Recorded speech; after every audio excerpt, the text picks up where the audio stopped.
Good afternoon and welcome to You and Your Business with me, Alec on 103.2 Dublin City FM. Each week, I invite an expert from the world of business to help you with your business challenges. If there's a topic you would like covered, or if you feel you can make a contribution, please email me at yourbusiness@dublincityfm.ie, and perhaps we'll be having a chat here one day soon. I'm delighted because I've got a different scenario for the two shows coming up, same guest, full of experience across the pond. My goodness, I'm really looking forward to it. So please hang in there and listen to the full interview. My guest today is a global speaker. Everything she talks about is based on common sense and logic, and she has an opinion on absolutely everything. Now you know why we have two shows. I'm delighted to introduce Jenny de St. George to the You and Your Business audience. Hiya, Jenny. Alec, it is my pleasure and honest to be invited. Thank you for the invitation. Oh, I can't wait. I can't wait. But unfortunately, I have to take you back a few years. I have to take you back to your sort of last year in school. Were you the sort of academic? Were you the person who wanted to travel? Did you want to get into the workforce? What was on your mind? Had you a plan? I was not academically inclined. In fact, I think I was quite challenged at the time. I left school when I was 16 because it was considered that I would not benefit from university.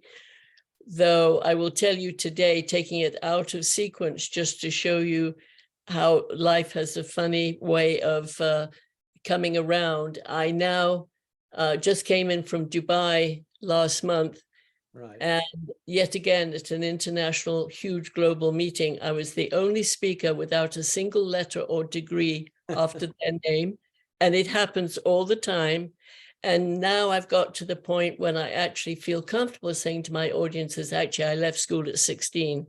I used to be ashamed of it, but when you walk your talk and you deliver the goods, I've decided I have nothing to be ashamed about. So I left school at 16 with actually no plans at all. I was great at athletics. I loved riding horses, loved dancing, played games, hockey, lacrosse, tennis, fives, which actually is a man's game, was a good cricketer. So I was madly into sports, and sitting in the classroom did not seem exciting to me. I think you've mentioned something there, and I think it's fair to say quite a number of people are not academically inclined and sort of nearly hide when it's mentioned. Just because you have a lot of letters after your name doesn't make you a genius. And I'm delighted you've mentioned that to have the confidence to step forward, because you have experience over those letters, which may not lead to experience. It's very true. Bringing it up to today's level, you often find people with PhDs or other degrees. And so they've invested all this time in their studies, but they can't get a job that pays them to the level of the money they've invested in their future. So life can be very cruel sometimes. It's, you know, the school of hard knocks. Guess what? We're all sampling it at the moment. So dancing is something you had a passion for. Tell us more about that, because that was to play a part in your formative years.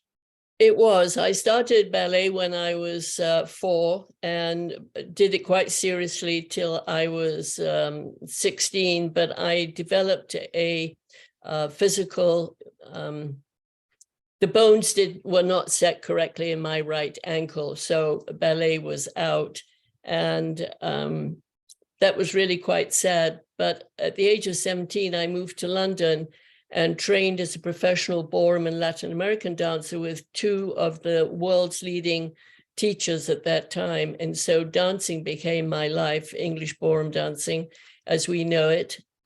Internationally, it's called international ballroom dancing. Right. And ended up in the top 6 professional Latin American couples.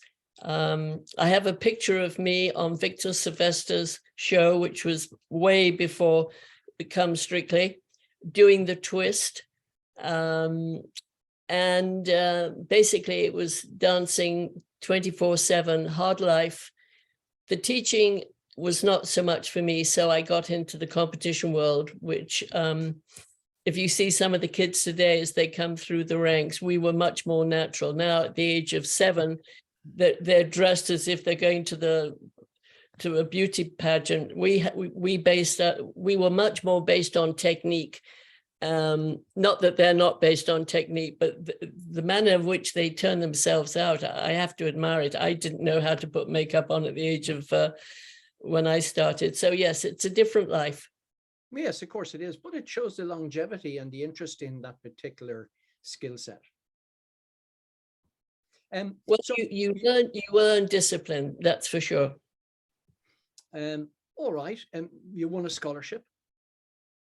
Yes, there was one scholarship given out once a year to one student who trained and passed all the professional exams to be a teacher, and I won that, which was quite an honor. I still remember going to Grosvenor House on Park Lane, and I've got a picture somewhere of me being handed a whole £50. Wow, it was a lot of money. It was a lot of money then. All right, okay, so you have all of that, but you're not going to stay in London. You're going to be lured to the States. Tell us a bit about that, and then. Yes, I was working on Fleet Street on a magazine, taking, believe it or not, ads for used cars to sell over the phone. Right, okay. Welcome to pre-computer and pre-internet. And a mother that I never remembered turned up one day, and so I thought, oh, let's go to New York and rediscover part of a family life maybe I'd not ever remembered experiencing. So ended up by getting a green card and went to New York and was there for a year. Very, very interesting. Would I live in New York again? No. Summers are too hot and the winters are too cold, but what a great year. Still love New York, but we'll go in the spring or the fall. Don't need that July heat anymore. And worked for a company called J. Walter Thompson, right, who's still up in the, I would think, the top 3 or 4, I should Google it, of advertising agencies, and had an amazing year in that Madison Avenue advertising, everything you saw on Mad Men. Right, fantastic. That's what I was dropped in the middle of. And if you're just joining us now, you're listening to In Your Business with me, Alec Drew, on 103.2 Dublin City FM, where my guest today is JdSG George. We're talking about, oh wow, those fantastic days of J. Walter Thompson. We're talking about New York in the 60s. And also you were also keeping the dancing going as well. Well, I did. That was very interesting. I was at a disco one night in Manhattan and ran into some dancers from Broadway to discover that there was a very famous hotel, the Delmonico, that had a very sophisticated nightclub within the hotel. It opened at 9, but the hoi polloi and the high-paying guests did not turn up usually till about 11. So they got together a group of dancers, and we were allowed to come in at 9, and we had this beautiful floor and all the music at no cost to us. So we could dance for 2 hours. So when the patrons came in, they had this wonderful atmosphere that they were joining a party. So I was dancing every night till 2 and 3 in the morning, and sitting at my desk at 9 in the morning, and survived for a year. And then one day my body said, okay, Jenny, you've burnt the candle at both ends. That's got to stop. But I think the body can put up with anything for a year, Alec. I think so. And particularly when you're of that age, you're thinking to yourself, the world is your oyster. And you know, the number of people who have sort of declined the opportunity live to regret it for the rest of their lives. I agree. All right. So now the candle's burnt at both ends. What's next on the agenda for you? Where are you heading off to? Okay, so I look across the pond back to London, and I think, okay, I had a great year in New York. I think I'll go back to London. And then remembered I had some second cousins that I had met once for about 15 minutes. And I thought, okay, just outside San Francisco, as you can see, my family is very disconnected. So I thought I'll go to San Francisco and ask if I can stay with them for a couple of weeks to meet my cousins, and then I'll go back to London. So I flew into San Francisco, and I was staying with them and ended up by meeting my first husband, who was from Paris, living in San Francisco and going to dental school, and to take 2 years and consolidate it into 2 sentences, Alec. We got engaged and we got married a couple of months after he graduated from dental school. And so we opened the practice on day one, and it's called Welcome to Dentistry. As he looked around our new practice and said, well, why don't you pick up the phone for the next couple of days, Jenny, while I find somebody who actually knows what they're doing? That must have gone down well with you. Well, you know, I'm from the north of England, and, you know, if my grandmother were there, she would just say, roll up your sleeves and use your gumption and get things done. And that's exactly what I did.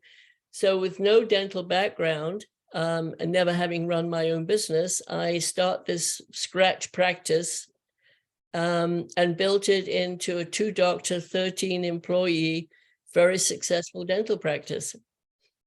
Let's kind of look at that, examine that a bit more, if you don't mind, because there's certain challenges to be faced here. Can you sort of think back of sort of the first big challenge that you had? I mean, obviously, you're in a world that you're unfamiliar with. Where do you start? I mean, there's a lot of entrepreneurs out there listening and wondering, where do I start to build a business like that? Well, you've raised a very interesting point, and that is when one uses the word entrepreneurs. And I've been interviewed and I've written and I speak on this. I am a recovering perfectionist, and my audiences and people will say, Jenny, well, what is a recovering perfectionist? And I said, it is a perfectionist who admits they have a problem.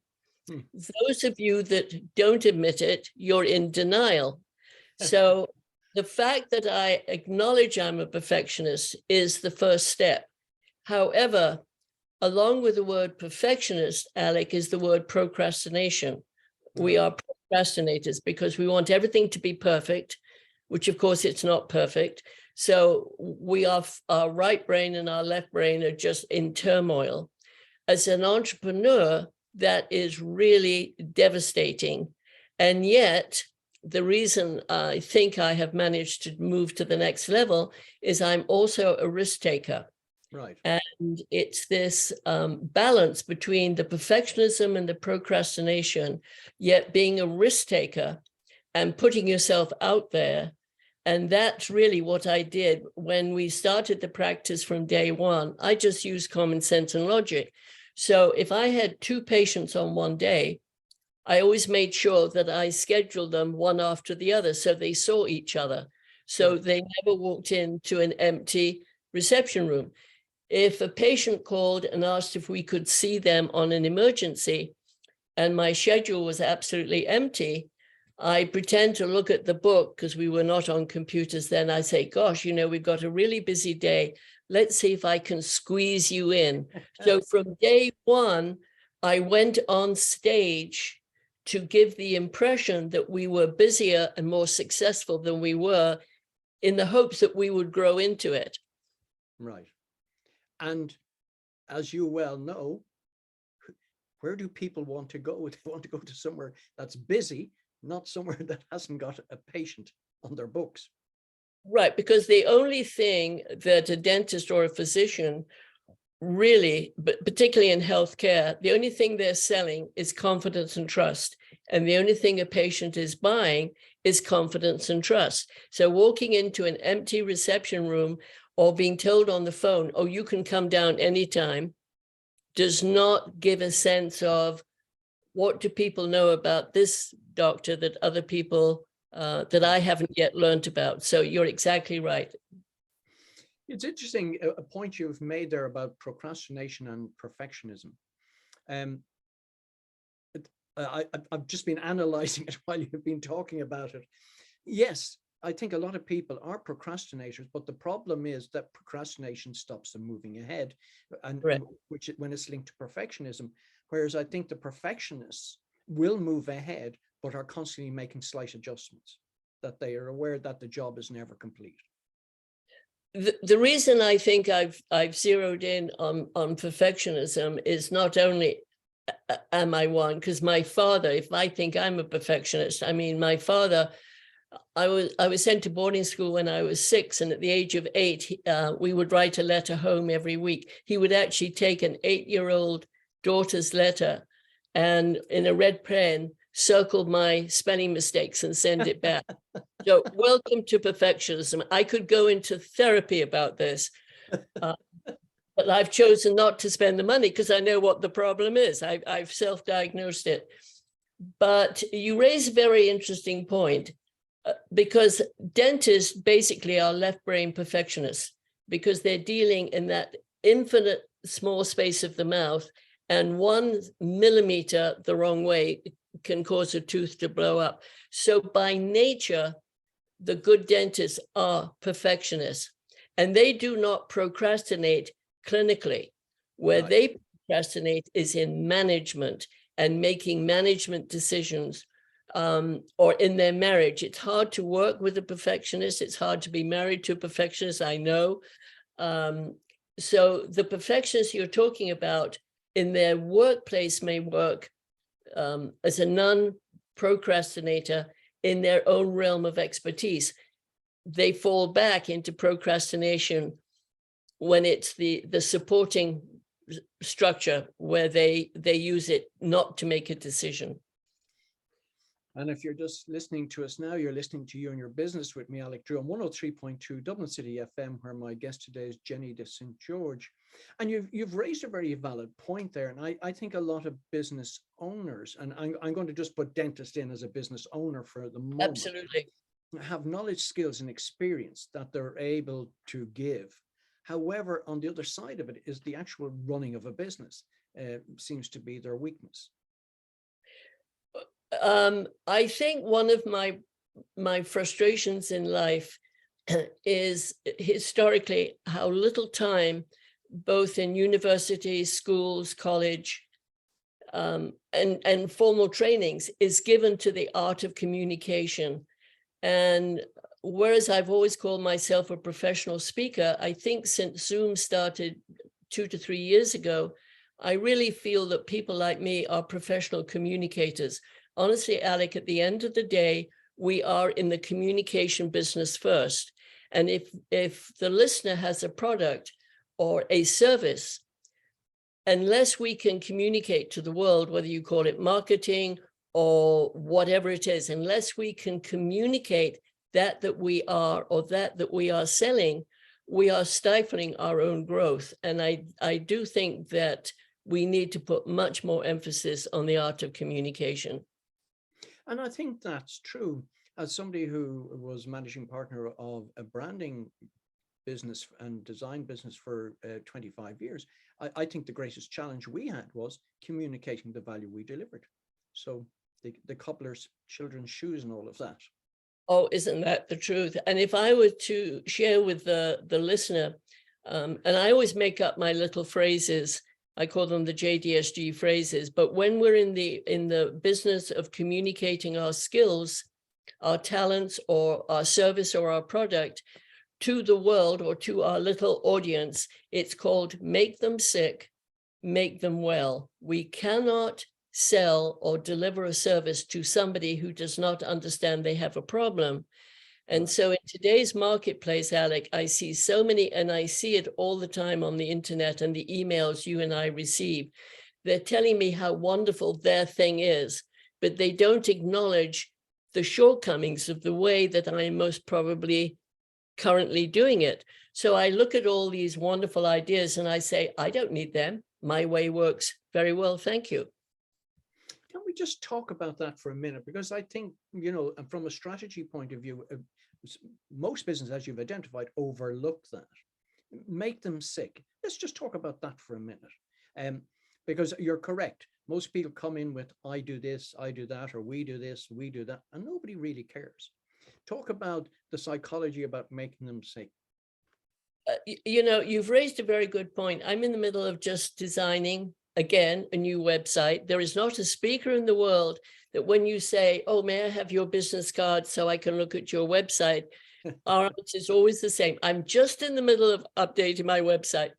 But as one creates a new website, you do go into the marketplace to look at other people's websites. And I feel one learns maybe more from how not to do it than the way to do it. And so many speakers have one or two photographs. I do this, I deliver this, I've done that. It's the pronoun I. And I believe what we need to do as communicators is turn everything around and present it to the reader or the listener or the audience from their perception. And all we have to do is just turn it around and say the same thing from a different perspective. And that challenge is made all the more difficult in a world of instant gratification, which we've now started experiencing over the last decade.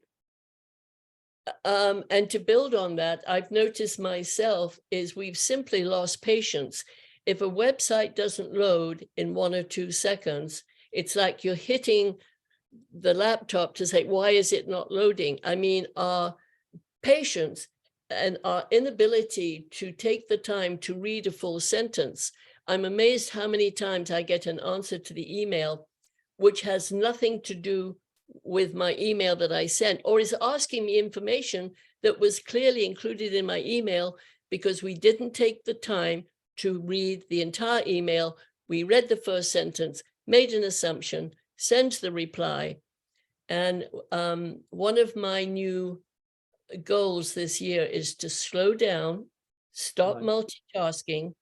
I live 5 minutes from Stanford University, which from a medical perspective, I am absolutely thrilled they're so close.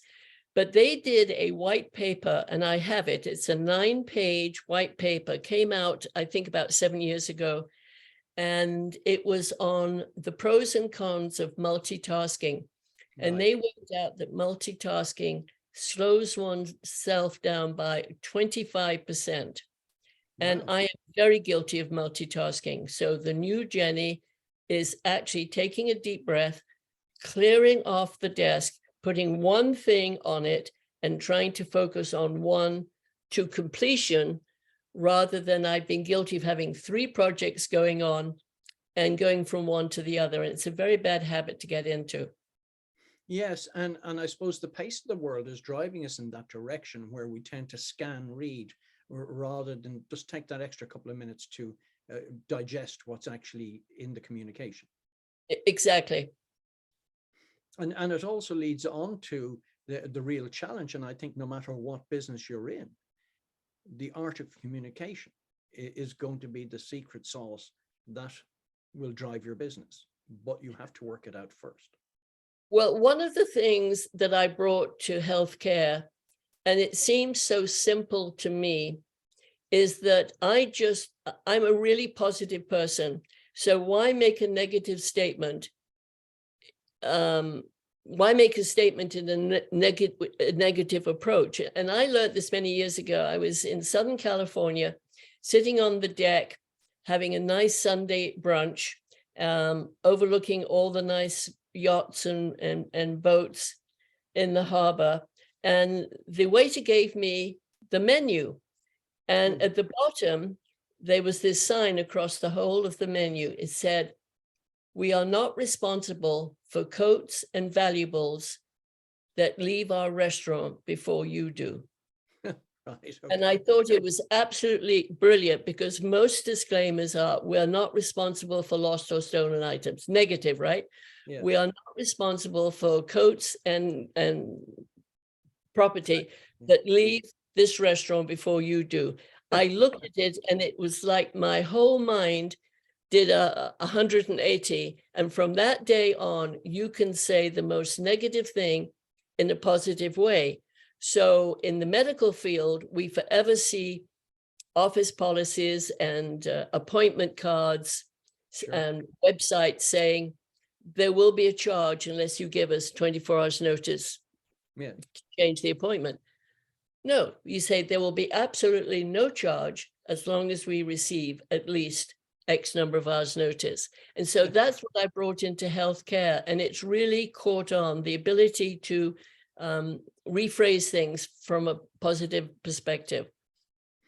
Yes, isn't it interesting when you sort of start imposing rules on people And when that sort of language is used, that you're likely to end up butting heads with them? I'm smart because you actually got into my head without realizing it, because I was in London 3 weeks ago on my way back from Dubai, and I took a dentist out for dinner in a very nice restaurant in Marylebone High Street, which is a street I used to eat when I lived in London many years ago. It was a very nice restaurant. He was originally from South Africa, and I've done 2 national speaking tours of South Africa, and he and his family were very gracious with their hospitality. And so I thought I would like to thank him for his kindness. So I took him out for dinner, and I ordered duckling. No. And it arrived, it looked beautiful, but I could see immediately it was boned. So I looked at the waiter and I said, would you do me a favor? Could you just have somebody debone this for me? Yeah. And he looked at me and didn't pause for breath. And he said, it is our policy that we do not debone. I love it. And I didn't even pause for breath. I said, and it is my policy that I never return to a restaurant or refer anybody to a restaurant that has a policy such as the one you've just explained. I would have loved to have seen that policy and asked to see a copy of it. So next thing that happened, and he was a really sweet guy. So, and he knew that it had nothing to do with him. 2 seconds later, who do I have standing at the table? The manager, who not only does not apologize for having a policy, restates the policy. Perfect. Perfect. Well, at least you were in no doubt now. I was in no doubt. And so I explained to my audiences, particularly in healthcare or small business owners, the last thing you ever say to a client or a customer or a patient is, it is our policy too, because as happened to me in London, you are inviting the listener to say, well, let me tell you what my policy is. And I've been dying to make that feedback for all the years I've talked about it. And he just handed it to me on a plate, literally and figuratively. Fantastic. Well, I'll tell you what, that is the way to finish part 1 of our 2-part interview. My goodness, time goes so quickly. It does. So, my goodness, Maeve, special thanks to our guest today for part 1, part 2 coming up next week from Jenny de St. George. Thanks also to Sam on Sound. The podcast of today's show will be available on dublincityfm.ie from tomorrow. Thank you for your company. And please remember to join me, Alec Drew, again next week at the same time, 1 o'clock, right here on 103.2 Dublin City FM for another edition of You and Your Business.